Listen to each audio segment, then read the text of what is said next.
बिलाल साहब, पहले तो पॉलिसी रेट के ऊपर वेलकम डेवलपमेंट है कि आईएमएफ से डर डर के कम से कम वो 50 बेसिस पॉइंट ही सही किया, लेकिन इसको अग्रेसिवली हमें सिंगल डिजिट में ले जाना पड़ेगा। ढेरों ढेर आप 12,000 अरब से ज़्यादा इस हुकूमत में कर्जे चढ़े हैं, जिसमें 94% तकरीबन डोमेस्टिक डेट में इंक्रीज़ है।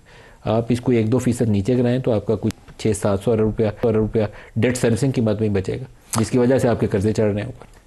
जी, बिस्मिल्लाहिर्रहमानिर्रहीम। नदीम साहब, बहुत शुक्रिया जी अपने शो में दावत देने का। देखिए, सबसे पहले तो जो आपने बात की डेट के हवाले से, मैं ये बताना चाहूँगा कि पिछले साल के बजट में जो माली साल 25 का बजट था, उसमें हमने 9700 का मार्कअप का बजट तय किया था, और जब माली साल का अख्ताम हुआ तो वो 8,900 अरब रुपए पे अख्ताम हुआ, मतलब कि 800 साल की बजट के मुकाबले में बचत हुई। और वो इसलिए नहीं थी कि आपने कोई अच्छी कारकर्दगी दिखाई थी, इसलिए थी कि वो आपका पॉलिसी रेट तो पॉलिसी रेट भी तो सर कारकर्दगी के नतीजे में होता है ना सर। वो 22% पे भी आप ही लेके गए थे। नहीं, देखिए, तो आप ही मगर पहले कारकर्दगी अच्छी कर लिया, पहले खराब कर लिया। नहीं, देखिए, महंगाई काबू में आई तो पॉलिसी रेट नीचे आया। हुकूमत ने फिस्कल कंसोलिडेशन की, IMF प्रोग्राम एग्री किया, स्ट्रक्चरल रिफॉर्म्स का प्रोसेस शुरू किया, तो इन्फ्लेशन नीचे आया और पॉलिसी रेट में वो स्पेस बनी। और इस साल अब हमने 8200 अरब रुपए का बजट रखा हुआ है, तो ये 9700 का बजट था, 1500 की अरब की तो इंप्रूवमेंट यहाँ पर हमने टारगेट की हुई है compare to last years budget.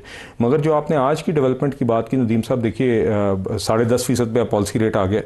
मैं भी समझता हूँ कि इससे ज़्यादा गुंजाइश थी, क्योंकि आपके पिछले महीने की इन्फ्लेशन रेट 6% थी, और स्टेट बैंक खुद भी कह रहा है कि उनका मीडियम टर्म टारगेट जो है वो 5 to 7% है, और उनकी एवरेज इस साल की इन्फ्लेशन एक्सपेक्टेशन भी मेरे ख्याल से सिंगल डिजिट में ही थी। तो मेरा भी ख्याल है कि इसमें मज़ीद गुंजाइश थी। बहरहाल मॉनेटरी पॉलिसी कमेटी की एक अपनी इंडिपेंडेंस उन्होंने फैसला किया है, और हम उम्मीद करते हैं कि आइंदा महीनों में अगर इन्फ्लेशन इसी तरह ही ट्रेंड रहा तो मज़ीद मॉनेटरी पॉलिसी कमेटी इस पर जायज़ा लेगी और मज़ीद कमी करेगी। उसकी वजह ये है नदीम साहब, इंडिपेंडेंट है कमेटी या वो IMF का इशारा देखती है पहले? देखिए, वो तो खैर IMF के प्रोग्राम के अंदर रियासत के दीगर जो आप कह लें इंस्टीट्यूशंस हैं, वो IMF के साथ डिस्कस तो करते हैं। उसमें स्टेट बैंक का अपना एक डायलॉग होता है on the monetary policy, fiscal पे हमारी हुकूमत का होता है।